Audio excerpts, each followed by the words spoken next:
everybody. Welcome to another episode of the Gabe Saglie Show. I am your host, Gabe Saglie, coming to you from my home bar here in beautiful Southern California, keeping an eye on the coronavirus pandemic and now the reopenings that are happening around the world as communities try to push through this global pandemic. Any information you see on this show, you'll find it right on our website. So check out GabeSaglie.com. And today we shed the spotlight on one of my favorite destinations on the planet, one of the most charming spots in all of California, and that's beautiful Santa Barbara. A destination that is very much dependent on tourism, something that's come to a screeching halt during this pandemic, but there is resiliency, there's ingenuity, creativity that is helping a lot of the businesses and this destination as a whole push through this pandemic. Check out what we saw just a couple of days ago as we visited downtown Santa Barbara, State Street, one of the more famous thoroughfares in the world. This cuts right through downtown Santa Barbara. Now a pedestrian promenade. No cars here. Restaurants have moved their tables out to accommodate more diners. Some concerns about crowds, but overall, very well received, this idea of shutting down State Street and letting people move back on in to one of the most beloved areas of Santa Barbara. Someone who's been keeping an eye on the situation and certainly has been familiar with Santa Barbara for many, many years is the CEO and president of Visit Santa Barbara and a good friend of mine.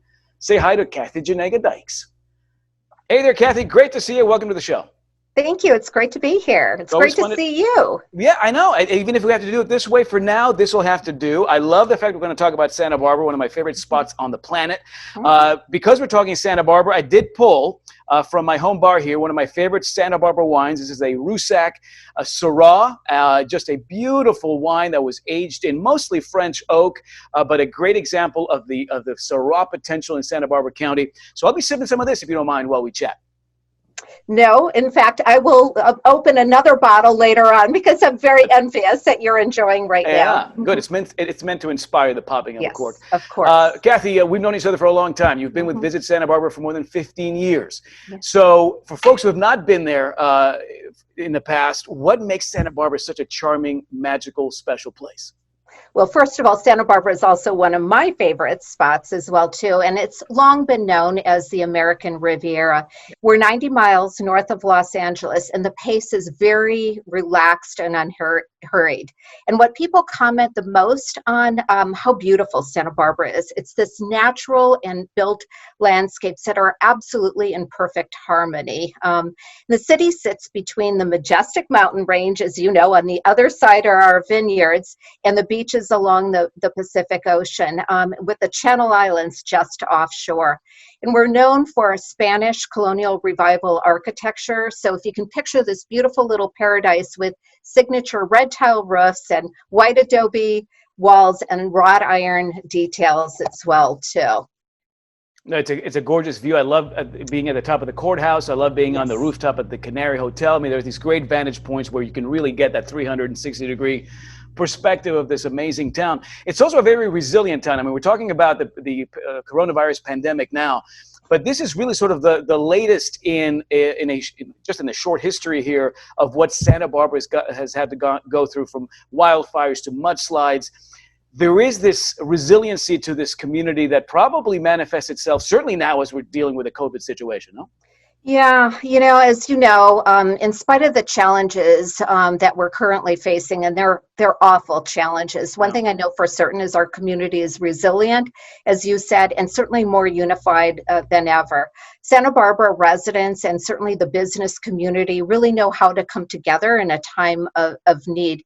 And this has been demonstrated not only in decades, but most recently, as you mentioned, following the Thomas Fire and the Montecito debris flow.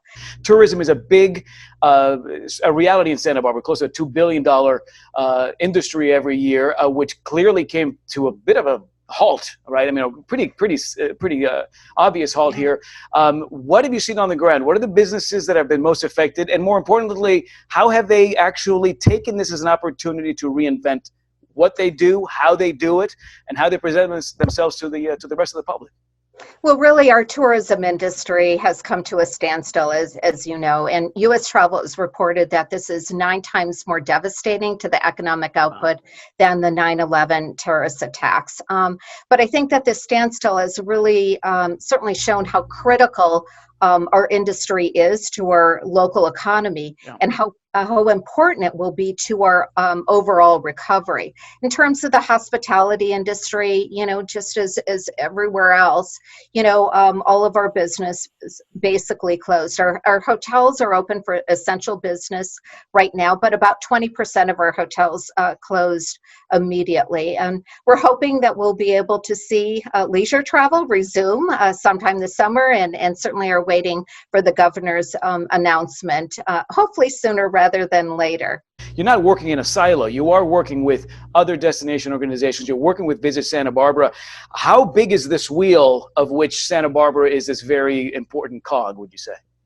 Well, of course, our job is to promote Santa Barbara as a destination for tourism, but there's also a really important collaboration happening here, not only within the region, but also on the state level. I currently serve as chair for the California Travel Association, which is our state's tourism advocacy organization, and they have been doing a phenomenal job really keeping our industry very relevant and advocating for what's important for our industry right now.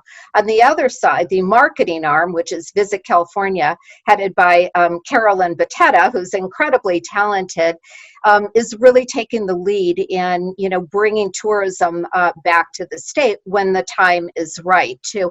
And for the first time, actually, Visit California will be promoting in-state travel because, as you know, some of the trends that we're seeing is that people will be focusing on road trips and regional travel and staycations. Those are certainly some of the first ways that people will be traveling.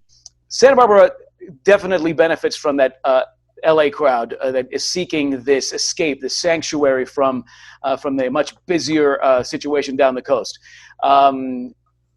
What's the balance there? What's the dance when we try to reconcile the fact that we're going to see an influx of these city slickers that we need for businesses to ramp back up, but also maintaining safety, maintaining that comfort level that Santa Barbara's are going to want, are going to require, going to demand?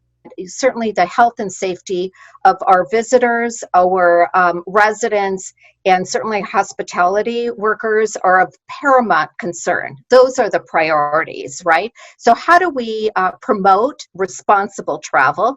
How do we begin to, really demonstrate that our businesses have put all of these safety protocols in place as well, too? And what we're hearing and what we're seeing are that travelers are going to be seeking these coastal destinations and places at Santa Barbara that really offer a lot of open space where there's room for social distancing. People are really craving that restorative power of nature and the fresh air, which certainly we all have in abundance. There are so many fantastic events that happen in Santa Barbara during the summer and fall in particular. Yeah. You've got Old Spanish Days that happens toward the end of every summer. You've got some fantastic culinary events in the fall during harvest season all over the county and certainly in downtown Santa Barbara. What happens this year? Are we going to be experiencing these differently? And is there maybe a positive spin to the fact that maybe things are going to be done a little bit differently? I think there is. You're absolutely right. Memorial Day is really kind of the unofficial start to summer season. And one of our biggest events is Imaginary, which is the street chalk painting. Yeah.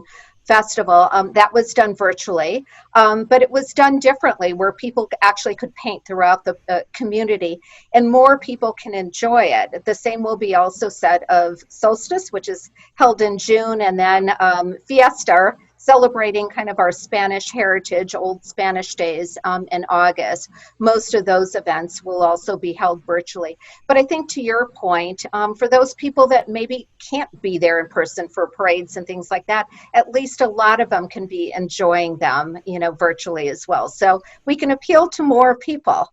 Let's look ahead. What are the lessons that are coming out of this, Kathy, that you'll take with you into 2021 and beyond? What is so important and amazing about this particular part of the world will still remain true as we proceed past this and in the long term. Absolutely. I mean, certainly, the essence of Santa Barbara, the spirit of Santa Barbara will never leave. I mean, but you're right, it will look differently. And certainly as we're looking to the future, we will see some casualties in terms of our businesses. We already are aware of some businesses that won't be able to reopen. But I really hope that our industry is going to survive for the better and really retain some of those innovations that really help them get through this period, because that will be kind of the future of our industry. Well, Kathy, it's always a pleasure to talk to you. Now you get to go open a bottle of wine, right? I will. All right, Kathy, always a treat. Thanks so much. Thanks so much. Kathy and her team do a fantastic job. For more on Visit Santa Barbara, check out their website, santabarbaraca.com, and follow Visit Santa Barbara on all your favorite social media platforms. Don't forget, anything you've seen on the show and a lot more, including a lot of the writing I've done about the Santa Barbara wine industry, you'll find it on our website at GabeSaglie.com. Thanks so much for watching. You're here now, so you might as well subscribe now. Subscribe to our YouTube channel. Tell your friends and family all about it. And we'll have much more for you on the next episode of The Gabe Saglie Show. Until then, stay well, stay safe. Cheers.